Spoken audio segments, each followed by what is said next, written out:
गोविन्द हरि गोविन्द गोकुलनन्दन गोविन्द गोविन्द गिरि गोविन्द श्री वेङ्कटेश गोविन्द. ஒரு வில்லால் ஓங்கு முன்னீர் அடைத்து உலகங்கள் உய்ய செருவிலே அரக்கர் கோணை செற்றணம் சேவகனார் மருவிய பெரிய கோயில் மதில் திருவரங்கம் என்னா கருவிலே திரு இலாதீர் காலத்தை கழிக்கின்றீரே. ஆற்று நீரும் ஊற்று நீரும் கடல் நீருடன் கலக்கும் ஓங்கிய அலைகளை உடைய சமுத்திரத்திலே கோதண்டத்தை வளைத்து நான் தொடுக்க சமுத்திரராஜன் பயந்து சரணடைந்தான். அதன்பின் அணை கட்டி ராவணனை கொன்றான் எம்பெருமான். அந்த அழகிய மணவாளர் எழுந்தருளியுள்ள பெரிய மதில்களை உடைய திருவரங்கம் என்று கருவிலும் பகவானின் திருவருள் இல்லாதவர்கள் சொல்ல மாட்டார்கள். எம்பெருமானுக்கு கைங்கரியம் செய்யாதவர்கள் காயத்தை வீணாக கழிப்பவர்களே. இப்பொருளில் இப்பாசுரம் உள்ளது. ஆற்று நீரும் ஊற்று நீரும் கடலில் கலக்கின்றன. அலைகளை உடைய சமுத்திரத்தை நோக்கி எம்பெருமான் கோதண்டத்தை வளைத்த பொழுது சமுத்திரராஜன் சரணடைந்தான் என்று ஆழ்வார் குறிப்பிடுகின்றார். சீதையை விடுவிக்காவிடில் இலங்கை அழியும், நீயும் உயிர் துறப்பாய் என்று அனுமார் தூது சென்றபோது ராவணனிடம் உரைத்தார்.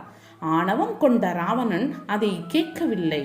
அதனால் படைகளுடன் இலங்கை செல்ல முடிவு செய்த ஸ்ரீபராமபிரான் சமுத்திரராஜனை வழிவிடும்படி கேட்டார். ஆனால் அவன் வெளிப்படவில்லை. அதனால் சினம் கொண்ட எம்பெருமான் சமுத்திரத்தை வற்றச் செய்யும் நோக்கில் கோதண்டத்தை வளைத்தார். அடுத்த கணம் பயந்தபடி சமுத்திரராஜன் வெளிப்பட்டு அணை கட்ட உதவுவதாக சொன்னான்.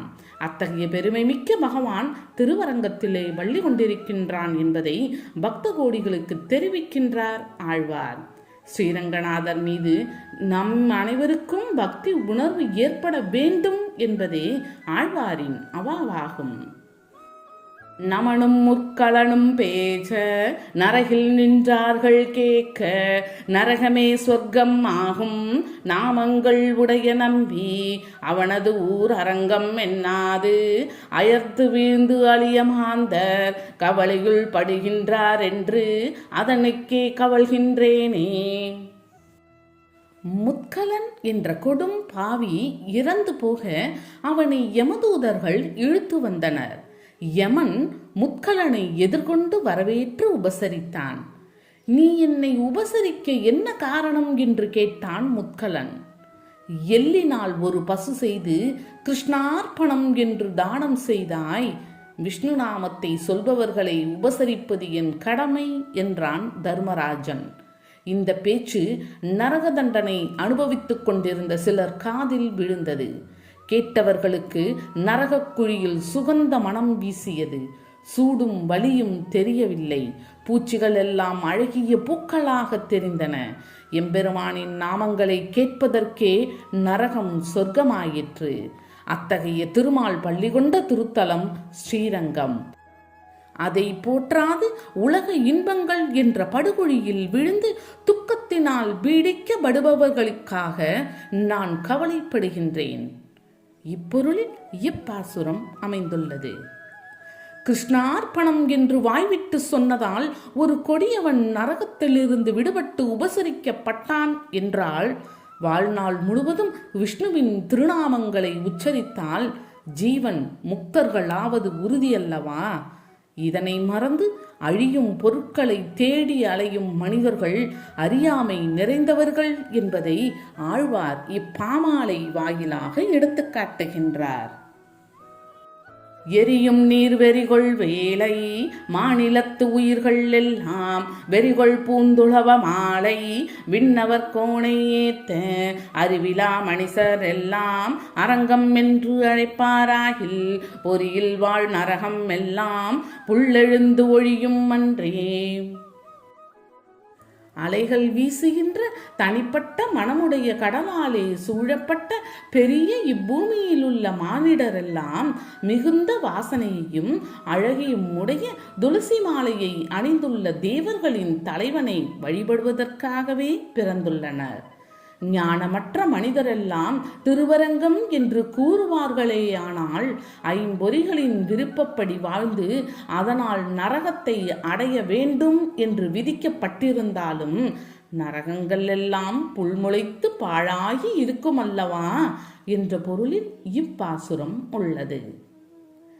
இப்பூமியில் பிறந்த மனிதர்கள் அனைவரும் ஸ்ரீரங்கநாதரை வழிபடுவதற்காகவே பிறந்துள்ளனர். ஞானமற்றவர்களாக இருந்தும் திருவரங்கம் என்று அவர்கள் கூறினால் பாவம் செய்து நரகம் அனுபவிக்கும் விதி இருந்தாலும் அந்த நரகங்கள் பாழாய் போகும் என்று ஆழ்வார் கூறுகின்றார். திருவரங்கம் என்ற வார்த்தைகளை சொல்லிவிட்டு ஐம்புலன்களின் அடக்கமில்லாமல் வாழ்ந்து நரகம் செல்ல வேண்டும் என்ற விதி இருந்தாலும் அதை அனுபவிக்க நரகமே இருக்காது என்று ஆழ்வார் சொல்லுகின்றார். என்ன அற்புதமான வார்த்தையை தொண்டரடிப்பொடி ஆழ்வார் கூறியிருக்கின்றார். இதைவிட வரப்பிரசாதமான வார்த்தை வேறு எதுவும் இருக்க முடியுமா? அன்பர்களின் மனம் குளிர வைக்கும் இந்த ஆறுதலான வார்த்தைகளை கேட்ட பிறகும் யாராவது திருவரங்கம் என்று சொல்ல மறப்பார்களா?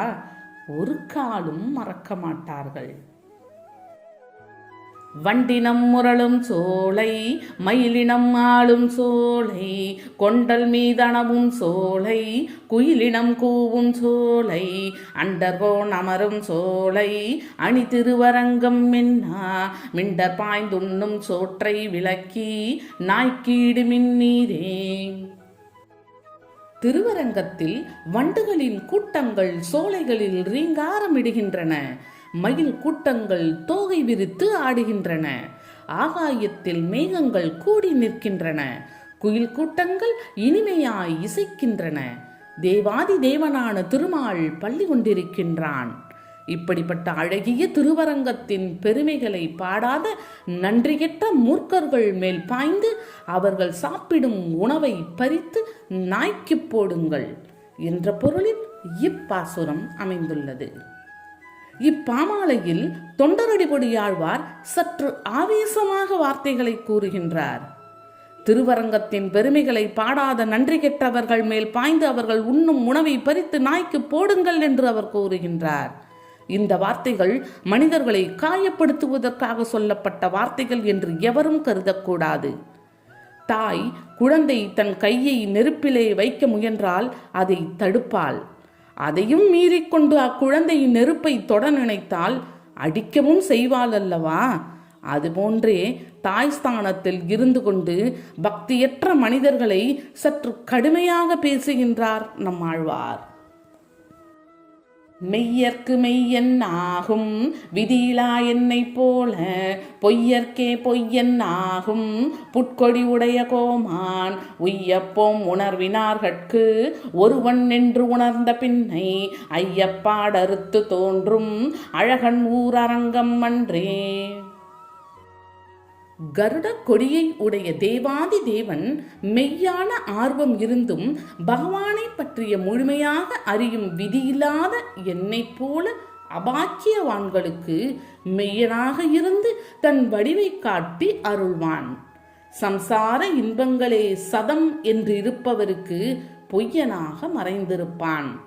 கடைத்தேற எண்ணுபவர்களுக்கு சர்வேஸ்வரன் ஒருவனே என்று அவர்கள் உணர்ந்த பின் அவர்களுடைய சந்தேகங்களை போக்கி காட்சியளிக்கும் அழகான ஊர் திருவரங்கமாகும். இப்பொருளில் இப்பாசுரம் உள்ளது. இப்பாமாலையில் ஸ்ரீரங்கநாதரின் பெருமைகளை நம் நினைவுக்கு கொண்டு வருகின்றார் தொண்டரடிப்பொடியாழ்வார். பகவான் மீது மெய்யான ஆவல் உள்ளவர்கள் அவரை முழுமையாக அறியும் விதி இல்லாவிட்டாலும் எம்பெருமான் மெய்யனாக இருந்து அருள் செய்வான். ஆனால் சம்சார பந்தமே உண்மை என்று கருதி ஓடுபவர்களுக்கு பொய்யனாக அவன் மறைவான் என்று ஆழ்வார் கூறுகின்றார். பகவானை காணும் விதியானது ஒருவனுக்கு இல்லாமல் போனாலும் ஆவலும் பக்தியும் இருந்தால் அவன் பகவானை நிச்சயம் காண்பான் என்பது பொருளாகும். முன்னர் கூறப்பட்ட கதையில் புளிய மரத்தின் இலைகள் அளவுக்கு பிறவிகள் கழிந்த பிறகு ஸ்ரீமன் நாராயணனின் தரிசனம் கிடைக்கும் என்றதும் ஆவலில் துள்ளி குதித்தானே ஒரு மனிதன். அந்த மனிதன் போல் நாம் காத்திருக்கும் குணமும் ஆவலும் நிறைந்தவர்களாக இருக்க வேண்டும் என்று இப்பாமாலை மூலம் ஆழ்வார் வழிகாட்டியுள்ளார்.